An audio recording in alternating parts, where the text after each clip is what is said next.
So the recipe calls for sunflower oil or animal fat as our lubricant, so I took the opportunity to render out some tallow from some beef fat that I've been storing in the freezer for just an occasion. To the same pan, I'm going to add half a diced onion,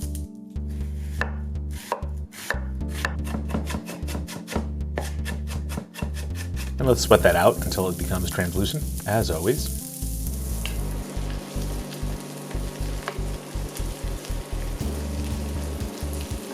Next up, I've got a big chuck steak. I'm gonna go ahead and dice up about 500 grams of that. I like chuck for mincing and dicing applications because it's got a good lean to fat ratio. Let's throw that into the pan as well and try and get a good sear on that.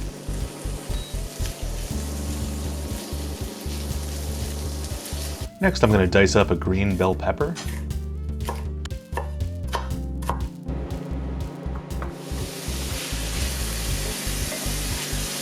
And I'm gonna boil up a couple of eggs. Pro tip, the best way to peel these without the shell sticking is to plunge them directly into an ice bath or run them under ice cold water. I also like to give it a good roll on the countertop just to produce as many cracks as possible. That'll reduce the number of pressure points on the egg meat. Is that a thing? Egg meat? And as you can see, that's a perfectly peeled egg.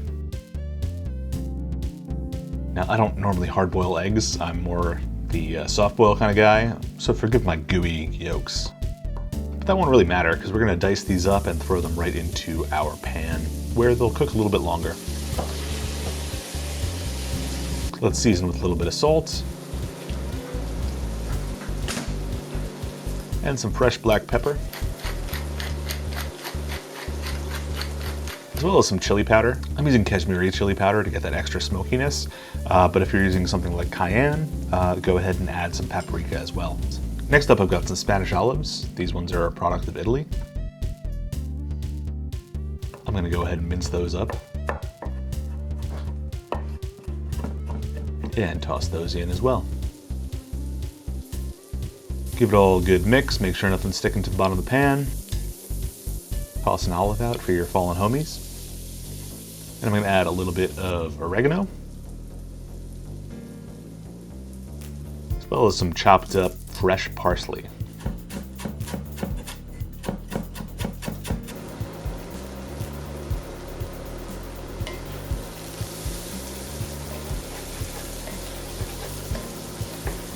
Now that the beef is fully cooked, we're going to transfer the whole mixture into a bowl.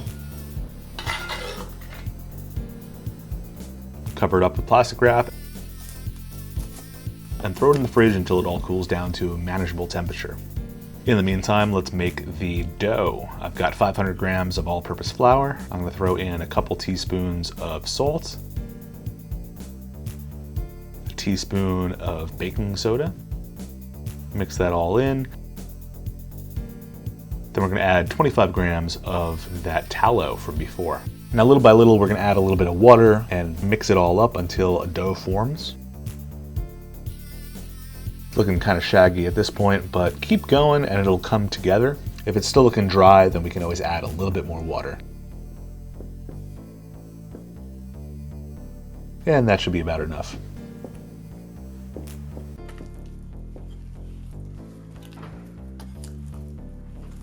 Knead it into a nice little ball. Throw it in a bowl, cover it up with a towel, and we're gonna let that rest for about 30 minutes or so. Once the dough is rested, it's time to make the wrappers. Sprinkle a little flour on your bench.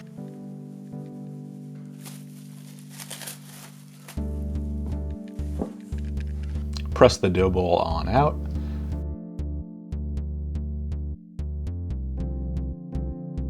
And then we're gonna go ahead and roll it out until we've got about, let's say, 4 millimeters thick. And you can keep moving around, rotating it until it stretches to a decent size. Now we want to cut 10 to 15 centimeter rounds. That's about 4 or 5 inches. So I've got a medium-sized bowl here, and I'm going to run a knife around the perimeter to make a perfect circle.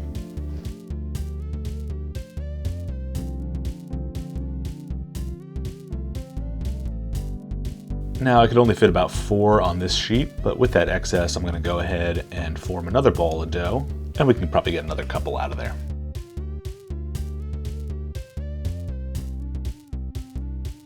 Now let's go ahead and fill our wrappers. We're gonna put a spoonful, maybe 2 spoonfuls of filling in there. And let's wet a finger with some water, run it around the perimeter of our wrapper. This will help the dough seal together. And we're gonna do a sort of pleat that's not dissimilar from a gyoza or jiaozi, but it's more of a fold over than a pinch together. That said, it takes practice, and if you don't get it, it's fine to seal this whatever way you want. You can use a fork or a traditional zigzag kind of fold like this. All that matters is that it's sealed around all the edges. And we can go ahead and cut a few vents with a knife just to let out any steam. That way it doesn't pop open in the oven. Once you got a few of those sealed up, let's throw them in a preheated 180 degrees Celsius oven for about 20 to 25 minutes, or until they're golden brown.